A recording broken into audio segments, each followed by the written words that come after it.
سلام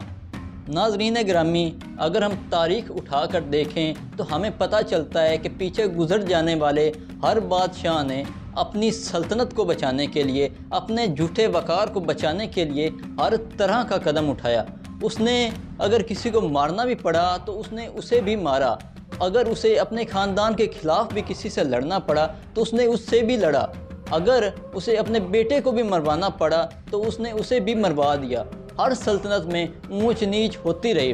کئی مشکل ادوار بھی آئے اور کئی آسان ادوار بھی آئے۔ اسی طرح بر صغیر پاک و ہند میں ایک بادشاہ جلال الدین محمد اکبر، جو کہ مغلیہ سلطنت کا سب سے کم عمر ترین بننے والا بادشاہ اور سب سے جاہل ان پڑھ بادشاہ تھا۔ ناظرین، اگر کسی بادشاہ کی حکومت کے اندر اگر کسی نے اس کے حکم کے خلاف آواز اٹھائی تو اسے سخت سے سخت سزا دی گئی، اور سب سے کم جو سزا تھی وہ بھی عبرت ناک سزائے موت تھی، مطلب موت سے کم کوئی سزا نہیں تھی۔ اسی طرح جلال الدین محمد اکبر کا جو حکم تھا دین الہی، اس نے ایک نیا دین بنایا، دین الہی کے نام سے مشہور ہوا، اور اس نے حکم دیا کہ ہر بندہ اس کی تعمیل کرے گا، مگر کچھ لوگوں نے اسے ماننے سے انکار بھی کر دیا۔ بادشاہ اپنا حکم منوانے کے لیے ہر طرح کا قدم اٹھاتا، جو بھی نیا حکم بنایا جاتا بہت سے لوگ اس کی مخالفت میں آتے، مگر مجبوراً انہیں ماننا ہی پڑتا یا پھر اپنی جان سے ہاتھ دھونے پڑتے۔ ناظرین، بادشاہ جلال الدین محمد اکبر نے ایک نیا دین بنایا، دین الہی کے نام سے وہ مشہور ہوا، اور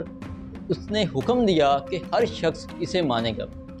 مگر سلطنت میں کچھ لوگوں نے اسے ماننے سے انکار کر دیا۔ ناظرین، بادشاہ جلال الدین محمد اکبر نے حکم دیا کہ جو دین الہی ہے اسے ہر بندہ مانے گا، مگر کچھ لوگوں نے اسے ماننے سے انکار بھی کر دیا، اور انہی میں پنجاب کے علاقے پنڈی بٹیاں میں رہنے والے ایک ساندل بٹی نامی شخص نے اسے ماننے سے انکار کر دیا اور بادشاہ اکبر کے خلاف ایک آواز بلند کی،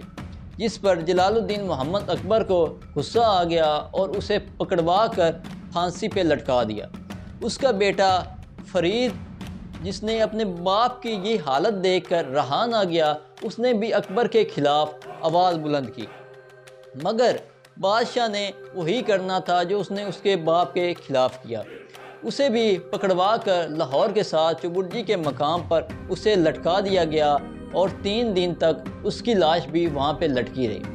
ناظرین، اس کے مرنے کے بعد تقریباً 12 دن کے بعد اس کے ہاں ایک بیٹا پیدا ہوا جس کا نام عبداللہ بھٹی رکھا گیا، اور جسے تاریخ آج بھی عبداللہ بھٹی کے نام سے جانتی ہے۔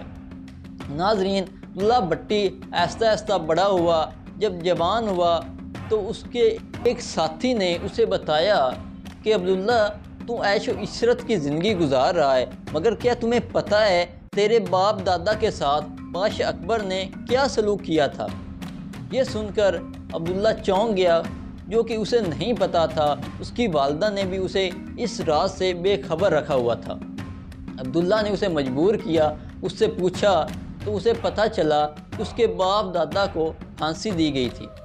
پھر وہ ایک تلاش میں نکلا، اس نے ایک مائنڈ بنا لیا، ایک ذہن میں بات بٹھا لی کہ وہ کسی نہ کسی طرح اپنے باپ دادا کا بدلہ لے گا۔ عبداللہ بھٹی کے دل میں ایک آگ سی جل اٹھی، جو اسے مجبور کر رہی تھی کہ وہ کسی نہ کسی طرح اپنے باپ دادا کے خون کا بدلہ لے۔ کچھ ہی دن گزرے تھے کہ پنڈی بٹیاں کے علاقے سے بادشاہ اکبر کا ایک لشکر گزر رہا تھا، جسے روک کر عبداللہ نے پوچھا، آپ کیا جانتے ہو ساندل بٹی اور فرید بٹی کون تھے؟ اس لشکر کا سپہ سالار نے کہا، ہاں میں جانتا ہوں، ساندل بٹی اور فرید بٹی نے حکومت کے خلاف آواز اٹھائی، جسے عبرت ناک سزا دی گئی، اور میں نے ان کا سر قلم کر دیا۔ یہ سن کر عبداللہ طیش میں آ گیا، اور اس نے اسی تلوار سے اس کا سر قلم کر دیا، اور بادشاہ اکبر کا مشیر مائدہ کو اس کا سر بھجوا دیا گیا، جس پر اکبر کو بڑا غصہ آیا، اور اس نے سوچا کہ کون ہو سکتا ہے کوئی عام شخص جو میرے خلاف یہ حرکت کرے، میرے خلاف آواز اٹھائے۔ اس نے پتہ لگانے کے لیے کچھ سپاہیوں کو بھیجا کہ پتہ لگاؤ کہ وہ آخر کون ہے، جس پر پتہ چلا کہ وہی فرید جسے ہم نے 3 دن تک چبرجی کے مقام پر لٹکائے رکھا تھا، یہ تو اس کا بیٹا ہے۔ بادشاہ اکبر بہت حیران ہوا کہ عام سا لڑکا میرے خلاف یہ حرکت کر رہا ہے، تو اسی وجہ سے اس لڑکے نے تقریباً 15 سال تک بادشاہ اکبر کو ناکو چنے چبوا دیے، اکبر کو مجبور کر دیا کہ وہ دلی سے لاہور اپنا دارالحکومت منتقل کرے، اور کئی عرصے تک بادشاہ اکبر دلی کی بجائے لاہور میں رہا۔ ناظرین، بادشاہ اکبر ایک دفعہ یہاں پنڈی بھٹیاں کے علاقے میں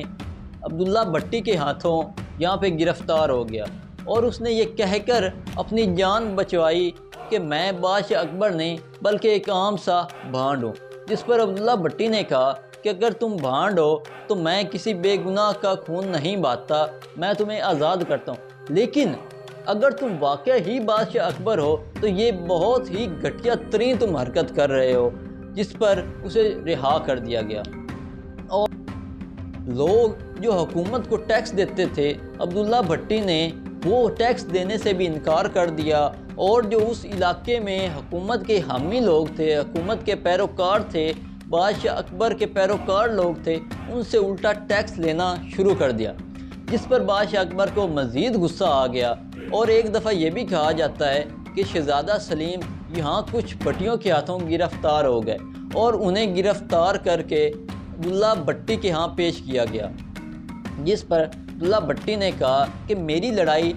اکبر سے ہے نہ کہ اس کے بیٹے سے ہے، تو میں تمہیں آزاد کرتا ہوں۔ یہ کہہ کر عبداللہ بھٹی نے شہزادے سلیم کو آزاد کر دیا۔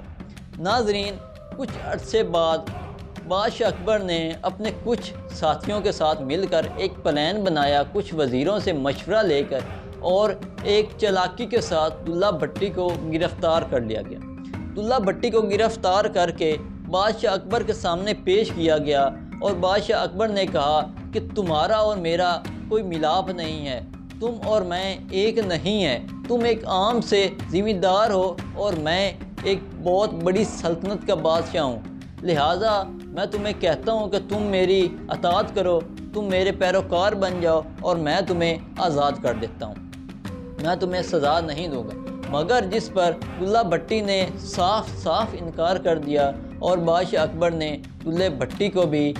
پھانسی پر لٹکا دیا گیا۔ اور آج دنیا اس عظیم شخص جس کا نام عبداللہ بھٹی تھا، دنیا آج بھی اسے عبداللہ بھٹی کے نام سے جانتی ہے، کہ جس نے 15 سال تک مغلیہ سلطنت کو